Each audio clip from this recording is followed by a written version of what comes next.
Hi అండి.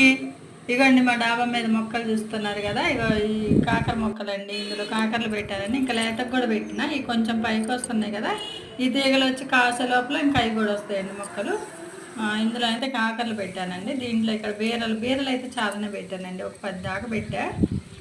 అంటే ఈ వర్షాకాలం బీరకాయలు బాగా కాస్తాయండి. ఎండాకాలం కంటే వర్షాకాలం బాగా కాస్తాయి. దానివల్ల ఇక ఇట్లా బీరలు పెట్టానండి. అంటే చిన్న కుండీలలో కాయడం కొంచెం కష్టం కదండి, అందుకని ఈ వర్షాకాలం అయితే కాస్తాయి అన్నమాట. పోయినసారి అయితే ఈ పందిరి వేసినామండి. ఇక్కడ పందిరి మీద సొరకాయలు, బీరకాయలు, కాకరకాయలు మస్తు కాసినాయండి, చాలా బాగా కాసినాయి. ఇక్కడేమో ఇవి బీన్స్ అండి, ఇవి పొడుగు ఉంటాయి కదా, బీన్స్ పెట్టినండి ఇందులో. ఇక్కడ కాకర బీర కలిపి పెట్టినామండి. ఇంక మొత్తం చుట్టూ పందిరి చుట్టూ ఇట్లా టబ్బులు పెట్టేసి పెట్టినామండి. పైన పందిరి కనిపిస్తుంది కదా, ఆ పందిరికి అనుకొని కాస్తాయి.